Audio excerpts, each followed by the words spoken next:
Welcome, true history enthusiasts, to a thrilling journey behind the shining armor of greatest legends. In the glowing red corner stands a truly legendary knight, a holy crusader draped in eternal glory. Yet in the cold blue corner sits a disastrous and cruel king, bleeding his own kingdom completely dry. How did Europe's absolute greatest hero become the most disastrous ruler in all of English history? Today, we strip away all the romantic myths to finally judge the true legacy of Richard the Lionheart. In the incredibly vast theater of human history, two contrasting figures emerge from just one man. The great King Richard I was a living paradox, wrapped entirely in heavy medieval chainmail armor. To the entire Western world, he was seen as the fierce, roaring lion of the truly glorious Third Crusade. His towering physical presence instantly struck immense terror into all of his fiercest battlefield enemies. With a massive broadsword, he violently carved his immortal name deep into the unforgiving desert sands. Yet stepping away from the gruesome, blood-stained battlefield, we uncover a chillingly different hidden truth. Meanwhile, back in London, the royal throne sat completely empty, gathering dust in the cold and silent shadows. He was officially crowned the sovereign king of England, a sacred duty to protect his loyal subjects. However, the heavy golden crown was absolutely nothing more than a convenient tool for his grand ambitions.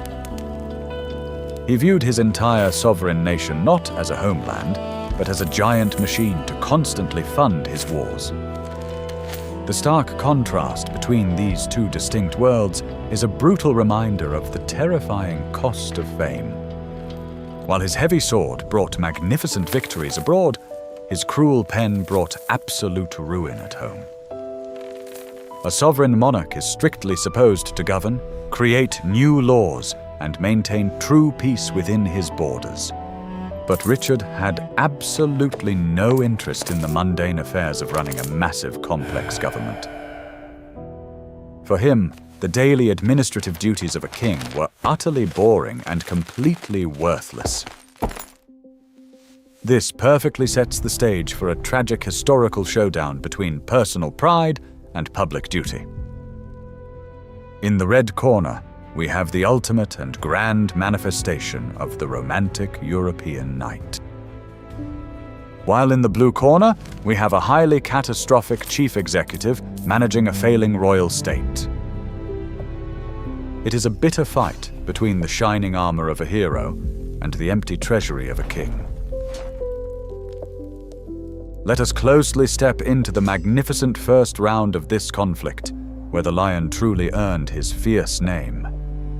The historical year is 1191, and the brutal heat of the Middle East fiercely scorches the earth. Richard the Knight commands the entire battlefield, a terrifying force of absolute destructive energy.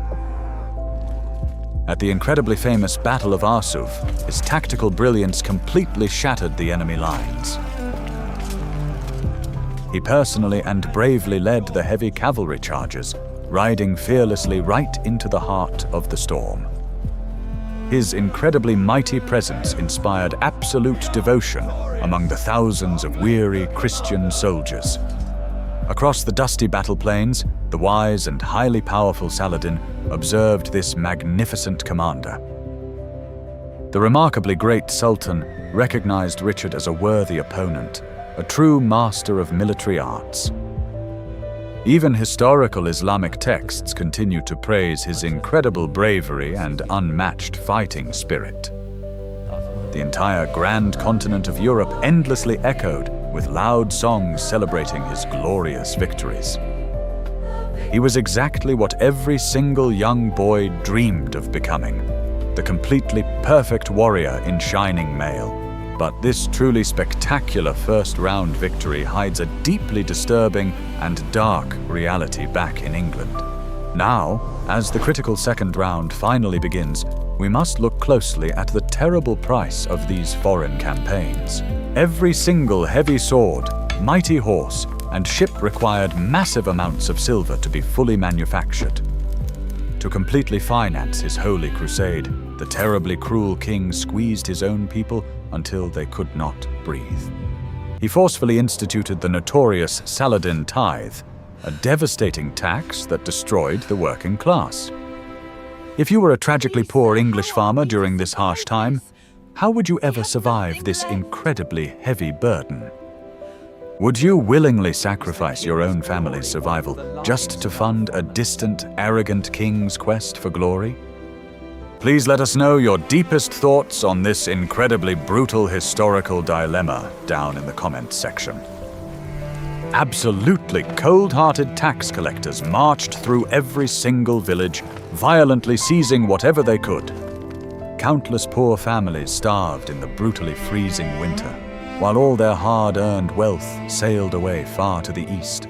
The supposedly magnificent king did not care if his subjects suffered terribly, as long as his royal war chest was full.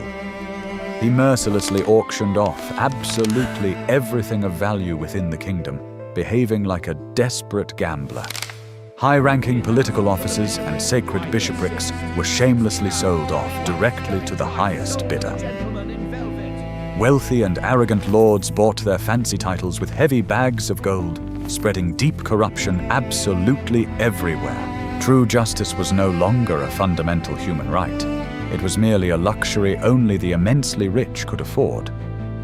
While the magnificent lion roared victoriously in the distant desert, his own kingdom wept in tragic and silent agony. He selfishly drained the entire national economy, leaving a completely broken infrastructure and extremely angry barons. The seemingly glamorous knight was secretly a terrible parasite, feeding violently on his own desperately starving nation. History often completely ignores the quiet suffering of the peasants, focusing only on the gloriously waving royal flags. But the completely empty wooden bowls of the starving English children tell the true, tragic story of his disastrous reign. The truly fatal knockout blow to his legendary legacy comes directly from a cold and undeniable historical fact. According to incredibly authentic and official records, he spent less than 6 entire months actually living inside England. Over the entirety of his 10-year reign, an astounding 95% of his time was spent fiercely fighting in foreign lands.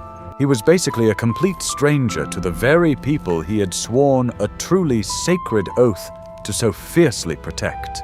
He shockingly did not even bother to learn the English language, choosing to speak only French for his entire privileged life. The massive and grand treasury vaults in London were completely empty, echoing endlessly with a deeply depressing silence. His extreme and shocking arrogance reached an unbelievable peak when proudly discussing his royal financial strategies. He famously and ruthlessly declared, "I would gladly sell London itself if I could just find a wealthy enough buyer." This absolutely shocking statement perfectly captures the cruel mind of a ruler who genuinely despised his own territory. A proper nation requires highly careful administration, smart economic planning, and a truly stable justice system. But Richard completely abandoned all these highly crucial responsibilities, leaving the country in a state of total chaos. When he was eventually captured and forcefully held for a massive ransom on his perilous journey back to Europe, the completely exhausted English people were violently forced to painfully pay an absolutely astronomical sum to free him. They literally had to buy back the very arrogant tyrant who had already driven them into unimaginably deep poverty. This devastating financial crisis crippled the English economy for many generations to come. The absolute and complete irresponsibility of this selfish monarch is truly staggering when viewed quite objectively. He carelessly treated a proud and ancient kingdom exactly like a disposable tool to merely fuel his massive ego.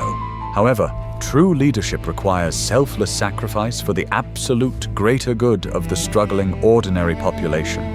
Richard demanded that his population sacrifice everything for his own personal glorification. The once shining myth of the exceptionally noble crusader is completely shattered by his catastrophic governing.